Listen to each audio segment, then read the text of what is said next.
Exploits in HVH are unique abilities not directly intended by the game and often inaccessible to regular players.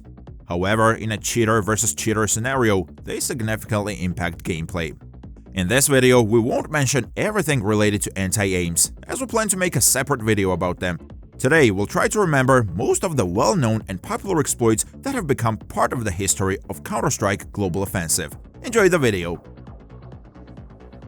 Throughout the game's existence, a huge amount of server crashes have been discovered, each working on a unique principle.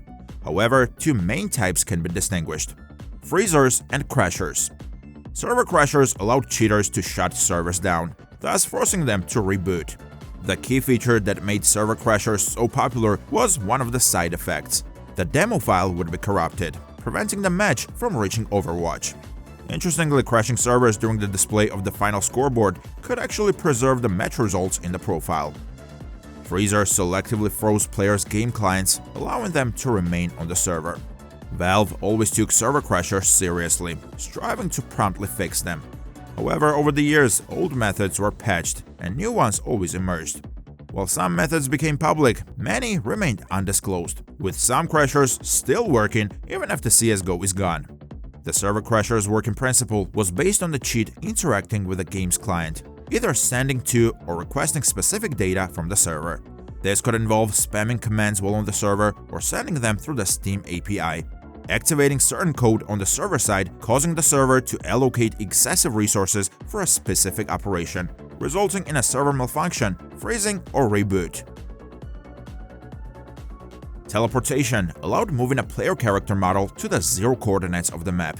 Numerous teleportation methods have been discovered over Counter-Strike's existence.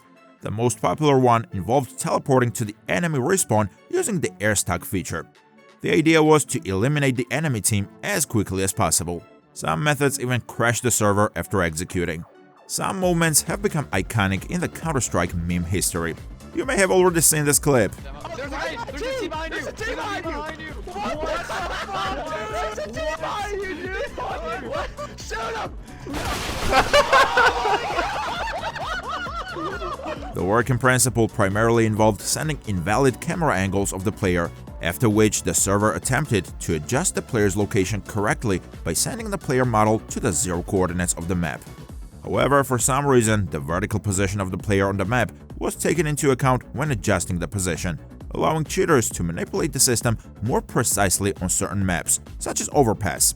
Here's a fun fact: CS2 had a similar vulnerability with a similar working principle, but it would send all players under the map, a sort of greeting from the past. The Nessa walk exploit was mainly used to create a situation where the enemy's aimbot either wouldn't even shoot or would have a hard time hitting you. Mostly it was used to troll enemies that are rage hacking. This usually occurred on community servers due to the high risk of subsequent bans and the overall uselessness against legit players who can be killed or trolled without the exploit. Numerous modifications of this feature existed, each with different names or implementations. But generally, this exploit came with interesting features such as rapid fire and instant bomb planting or defusing. These exploits are based on manipulating the order of packet transmission to the server in a way that allowed altering the player's server-side timer in any direction. This messed with the player simulation on the game client and led to server logic malfunction and its inadequate response. The server essentially loses its mind and tries to fix the situation with a problematic player, resulting in interesting outcomes. Airstuck is also an interesting exploit. It was used for trolling or interacting with other exploits. There was two versions of Airstuck. The first allowed you to shoot while in a suspended state, while the second version made the game not register your shots. This worked by sending certain data to the server, causing it to stop processing the player's position, resulting in the player being stuck in space.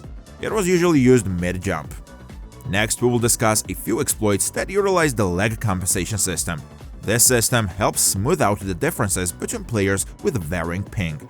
To understand how the lag compensation system works, we recommend watching our video on this topic by clicking on the pop-up notification. Ping spike or fake latency can hardly be called an exploit, but we can't overlook this unique feature that used to be prevalent in HVH gameplay.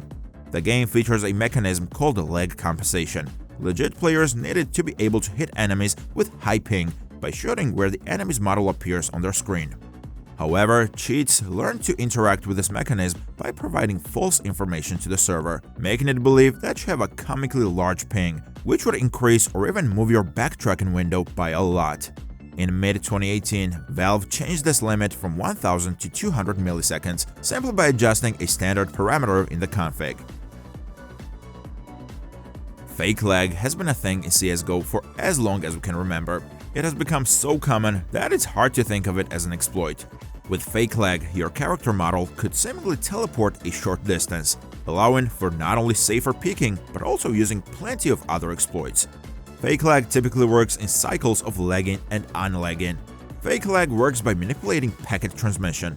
Essentially, this feature delays sending commands to the server, which causes the server to temporarily freeze your player model for everyone, because there are no commands to process. Once the delayed commands are sent to the server all at once, it restores our position in space, creating an illusion of teleportation. However, the amount of commands from a client that the server can process at once is limited by the server parameter SV_MaxUserCMD process ticks. Exceeding the value of this parameter causes the server to ignore the excess packets, resulting in rubber banding. Therefore, it's essential not to exceed this value, so that we can send accurate data about our actions. Fake duck also significantly changed HVH gameplay. Previously, players held specific positions from which they needed to stand up to have the opportunity to shoot first. Fake duck, on the other hand, allows the cheater to be in a nearly fully crouched state but still shoot from a point as if the character model is standing. This became possible through interaction with the player's local input parameters. The cheat, through the game client, informs the server that the crouch button is always pressed, but using an inaccessible command that's used to keep track of the primary duck command. Since the server thinks that the player is constantly in the crouch state, the duck spam speed penalty pretty much doesn't apply anymore. So if you combine that with fake lag, you can stand until you're in the middle of the lag cycle, then crouch until you unlag, resulting in what we call fake duck. Since you had to shoot while mid-cycle, it caused delays in hit registration, but the shooting animation occurred in the crouch state. Let's talk about the rightfully legendary exploit that over the years has become the most essential and popular in CSGO, the double tap. It may seem like a simple reduction in the delay between shots, but it has changed everything significantly. Weapons like the Deagle and Auto Snipers have undergone a major transformation with the double tap. This because the time to kill has accelerated. Now most weapons could literally fire 2 or more bullets almost instantly. This became possible due to the same player-server time manipulation we mentioned before. Valve attempted to fix the quick explosion and defusal of the bomb, which limited the possible range for manipulating time.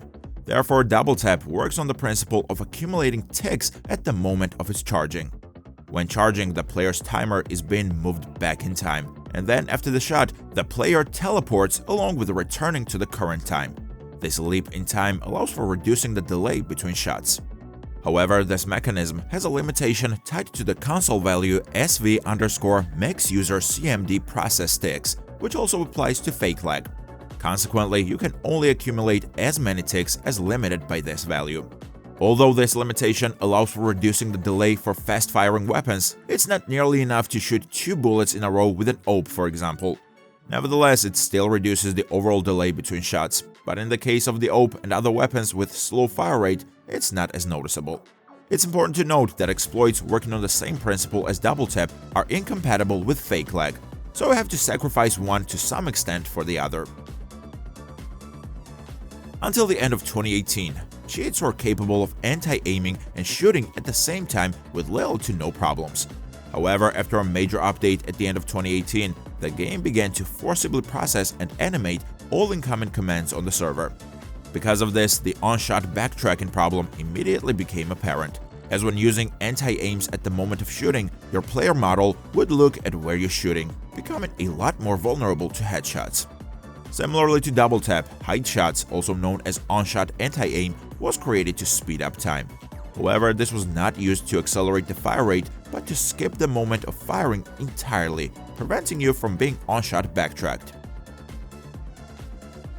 We mentioned earlier that exploits like double tap are not compatible with fake lag. However, there is a solution to this. Defensive allows you to safely peek using double tap, without worrying about being hit before you have a chance to shoot. This became possible again thanks to the same server time. Each player has a simulation tied to the server time. When defensive is triggered, the player's time is shifted forward. This particular feature is what interests us. The lag compensation system is designed in such a way that it won't record ticks that are earlier than the latest recorded point in time.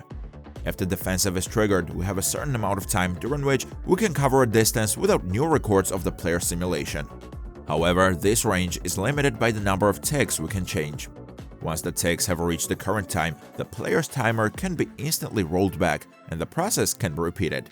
This exploit was mainly used for peeking, allowing players to safely peek enemies. That is why defensive immediately became a primary exploit, because it allowed playing with double tap and peeking enemies easily. Therefore, cheat developers immediately began looking for ways to combat it, after which it was discovered that disabling the lag compensation system could help with this, because you can't break something that doesn't work. However, it's not that simple. You can't just disable the most important system in the game and get away with it. As we said in our video about the sub-tick system, without the lag compensation system, players would have to guess where the enemies will be by the time the shot info reaches the server. And that's exactly what cheats do if the lag compensation system is disabled. They extrapolate the enemy's positions depending on your ping, by simulating their movement and accounting for a lot of other things. So, the higher your ping is, the lower is the accuracy of the simulation. Although this did help with hitting players that use the defensive exploit, people discovered that against players with higher ping, randomized fake lag could be activated, causing any simulation to fail. This increased the likelihood of dealing the necessary damage to make a lethal shot and win. Certainly, these are not the only exploits discovered in the history of CSGO. There were others, but this significantly changed the HVH gameplay, emphasizing the constant evolution of this aspect of the game and introducing new interesting mechanics and gameplay situations. We'll be waiting for your comments below this video. You might point out some important points we missed. Feel free to also share topics you would like to learn about in future videos. Throughout this video, we've hidden several Easter eggs containing subscription activation codes, and we're starting a giveaway for all commenters. The rules are simple: like the video, subscribe to our channel, and leave a meaningful comment with your Neverlose username at the end of it. Thank you for watching. This has been the Neverlose team. Stay tuned for more insights in our upcoming videos.